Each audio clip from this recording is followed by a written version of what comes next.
दोस्तों, हम इस वीडियो में जानेंगे कि राधा जी की मृत्यु कैसे हुई और श्री कृष्ण ने अपनी बांसुरी क्यों तोड़ दी। कहा जाता है राधा जन्म से अंधी थी। वह वरदान लेकर के आई थी कि जब श्री कृष्ण की नज़र उन पर पड़ेगी तभी वह पूरे संसार को देख पाएंगी, अन्यथा नहीं। देखा आपने शुरू से ही कैसे एक दूसरे से जुड़े रहें। राधा और कृष्ण का प्रेम बचपन में ही शुरू हो गया था।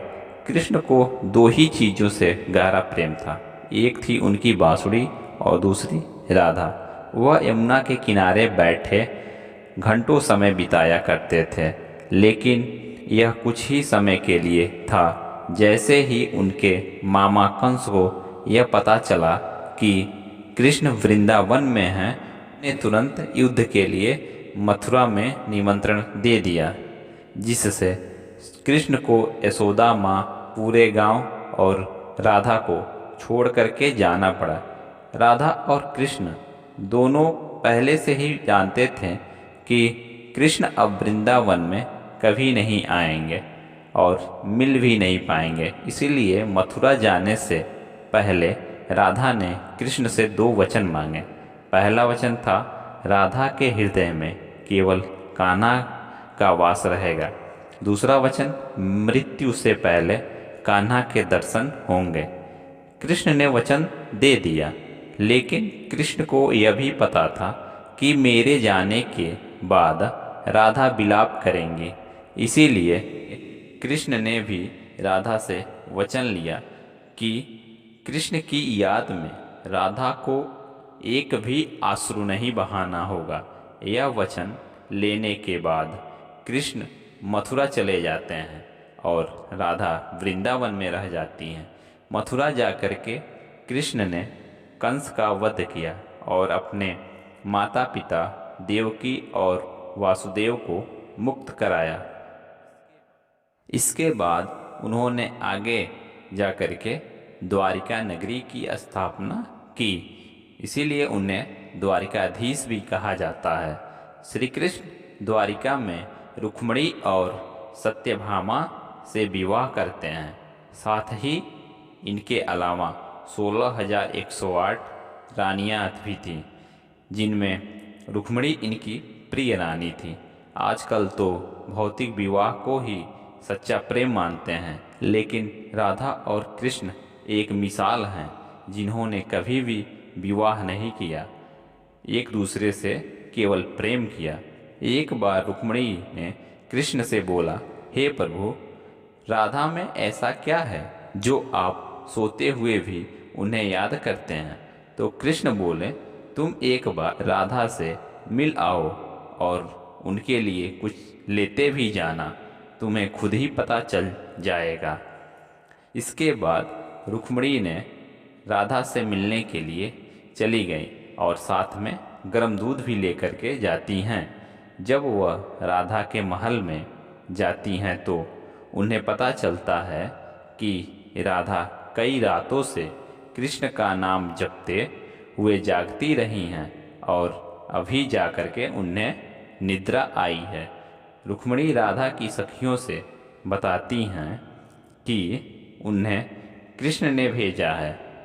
इतने में राधा उठ जाती हैं और रुक्मिणी आश्चर्यचकित हो जाती हैं कि केवल कृष्ण का नाम लेने से ही राधा जागृत हो गई और उनके बारे में पूछने लगती हैं और उनके द्वारा भेजे गए दूध को पी जाती हैं। फिर वह राधा जी से बातें कर वापस चली आती हैं। यह सब हो जाने के बाद जब एक रात्रि के समय रुक्मिणी कृष्ण के पैर दबाती हैं तो देखती हैं उनके पाँवों में छाले पड़े हैं। तो रुक्मिणी जी पूछती हैं कि हे प्रभु, आप पैदल कहाँ गए थे जो पैरों में छाले पड़ गए हैं?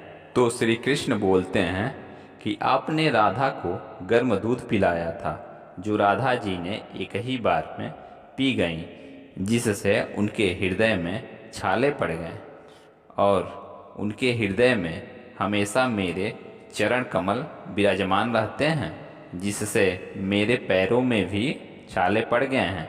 तब रुक्मिणी को राधा और श्री कृष्ण की प्रेम की प्रकाष्ठा का पता चला कि प्रेम शरीर से नहीं आत्मा से होता है। कुछ समय बीतने के बाद जब राधा का अंतिम समय आया तो श्री कृष्ण का स्मरण कर उन्हें अपने वचन की याद दिलाई। राधा के स्मरण करते ही कृष्ण आ गए, परंतु राधा की अत्यंत दयनीय स्थिति देखकर वह भावुक हो गए और वह राधा से अंतिम समय में कुछ मांगने को कहा, जिस पर राधा ने कहा, मैं कृष्ण का वही रूप देखना चाहती हूँ जो वृंदावन में देखा करती थी। बांसुरी बजाते हुए श्री कृष्ण ने बांसुरी उठाई और वही मीठी धुन बजाने लगे। बांसुरी की धुन सुनते ही दोनों की आंखों में प्रेम की धारा बहने लगी।